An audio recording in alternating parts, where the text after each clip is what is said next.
You wake up and your stomach's flat, and by 3 p.m., you look a few months pregnant. By 9 p.m., you're unbuttoning your jeans on the couch, wondering what you did wrong, even though you ate clean, you drank your water, you're working out, you did everything right. So you start cutting foods, gluten, then dairy, then onions, then beans, and the list keeps growing while more bloat keeps coming back. Here's what nobody's told you. Your bloating was probably never about the food. It's often about who's living in your gut. And once you get this, you can finally stop playing whack-a-mole with your diet. In this episode, I want to clear up what bloating actually is, because most people have it wrong, what's really causing it, and why it felt impossible to figure out which foods are the problem. And in case we haven't met, my name is Heather. I'm a functional nutritional therapy practitioner. I specialize in gut health. I work with lots of women and men who have tried everything to get rid of their stubborn bloating without success. So today we're going to talk about why that is and what you might be missing if that's you. First, if you've been cutting food after food and you're still bloated, you're not crazy. You're not doing it wrong. You've just been aiming at the wrong target.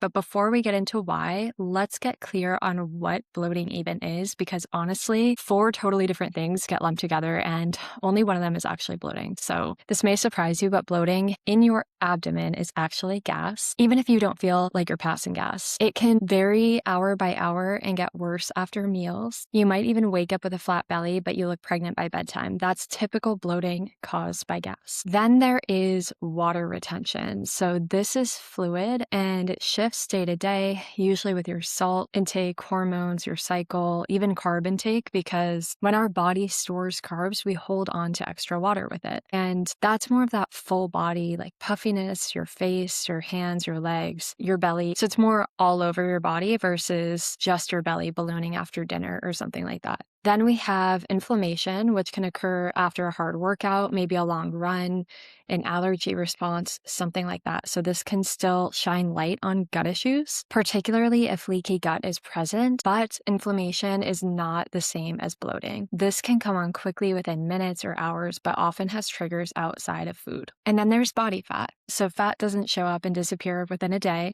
It might look a little variable due to hydration, but the fat itself shifts over weeks, months, and years, never hour by hour, the way that gas does. Here's a quick way to tell which one you're dealing with. If your belly balloons and deflates after meals, or you look pregnant by the end of the day, that's typical bloating caused by gas. If it's a slower whole body puffiness that moves with your salt, your cycle, or carb intake, that's typically water retention.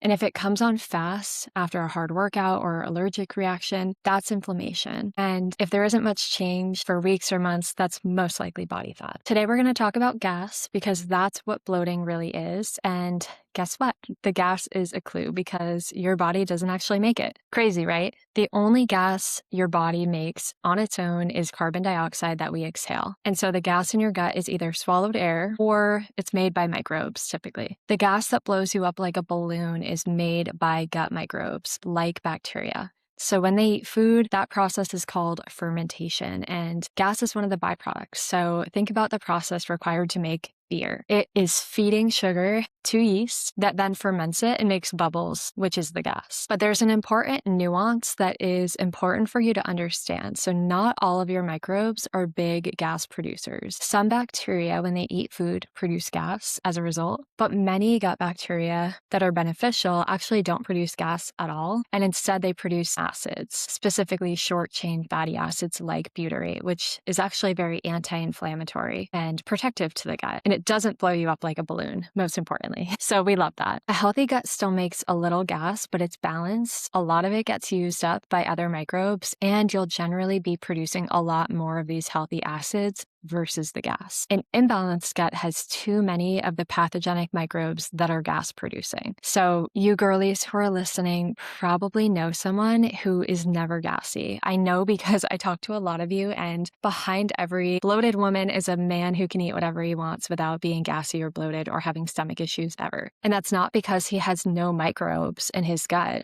In fact, he has trillions just like you do. But the difference and why he's not bloated is because he has many more of these acid-producing beneficial species, whereas your bloated belly has more of these gas-producing ones. Which brings me to what I really want you to walk away with today is that your bloating is a microbe problem. Microbe meaning microorganism like bacteria, not a food problem. You might notice that certain foods make you feel gassy or bloated, and that's because they feed these gas-producing bacteria. But the food isn't the villain, because if your gut were dominated by beneficial species of bacteria that aren't big gas producers, those exact same foods would not only not trigger bloating, they would make you feel good because of all of the benefits short-chain fatty acids can provide you. And this is also why you can never quite pin down your trigger foods, right? I know some of you listening will understand this because it's almost never one food. Of course, some of you will say, okay, every time I eat onions, I get bloated. But some of you have experienced the phenomenon where you just can't pin down specific foods. This is because it's almost never one food. It's the combination of foods in a meal,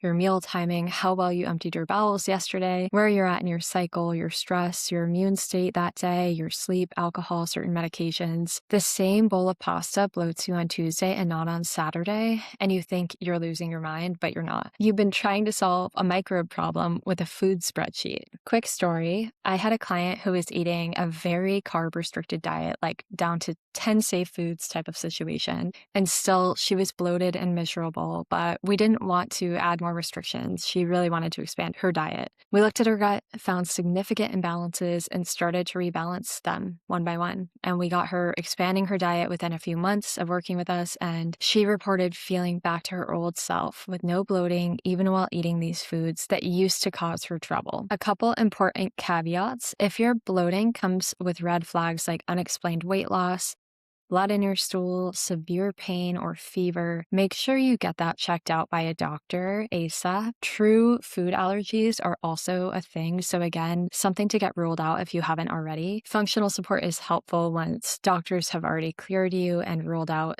all of the scary things. So what's the TLDR for today's episode? If you're dealing with true bloating, as defined in this episode, the move might not be cutting out more and more foods. It may be figuring out what's actually going on in your microbiome and rebalancing it so that you can eat normally again instead of shrinking your food list forever. That's exactly what we help people with one-to-one. Our Gut Health Glow Up program is designed to help dive deeper into what's actually happening in your microbiome so that we can help you eat, dress, and live with freedom again. DM me on Instagram to talk through whether it's the right next step for you, or head to the link in the description. And if you want, I have a free digestion guide I'll link down below that I think you'll find helpful if you found this episode helpful. And if you did liking it, tell us the platform to share it with more people like you who are searching for this kind of info so that they can get help too. So you can always support the channel that way and help others find the help they need. I will talk to you on the next episode. Bye.